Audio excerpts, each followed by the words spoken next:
Hi. ಹೆಣ್ಣಿನ ಮನಸ್ಸು. ಹೆಣ್ಣು ಯಾರಿಗೂ ಭಾರವಾಗಲು ಬಯಸುವುದಿಲ್ಲ. ತನ್ನವರಿಗಾಗಿ ಬದುಕಲು, ತನ್ನವರನ್ನು ಸಂತೋಷವಾಗಿರಿಸಲು ಬಯಸುತ್ತಾಳೆ. ಅವಳಿಗೆ ದುಬಾರಿ ಉಡುಗೊರೆಗಳ ಆಸೆ ಇರಲಿಕ್ಕಿಲ್ಲ. ಆದರೆ ಪ್ರೀತಿಯಿಂದ ಕೇಳುವ ಒಂದು ಮಾತು, ಗೌರವದಿಂದ ನೋಡುವ ಒಂದು ನೋಟ ಅವಳಿಗೆ ಜಗತ್ತಿನ ದೊಡ್ಡ ಉಡುಗೊರೆ. ಅವಳು ಮೌನವಾಗಿದ್ದಾಳೆ ಎಂದರೆ ಅವಳಿಗೆ ನೋವೇ ಇಲ್ಲ ಎಂದರ್ಥವಲ್ಲ.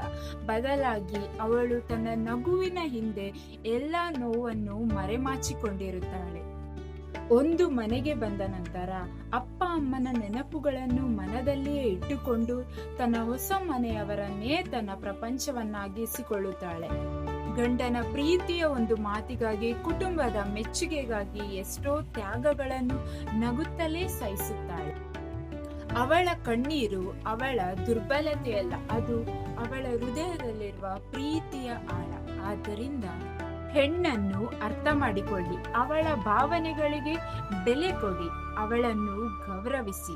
ಯಾಕಂದರೆ ಒಂದು ಹೆಣ್ಣು ಸಂತೋಷವಾಗಿದ್ದರೆ ಇಡೀ ಕುಟುಂಬವೇ ಸಂತೋಷವಾಗಿರುತ್ತದೆ. ಏನಂತೀರಾ? ಖುಷಿಯಾಗಿರಿ.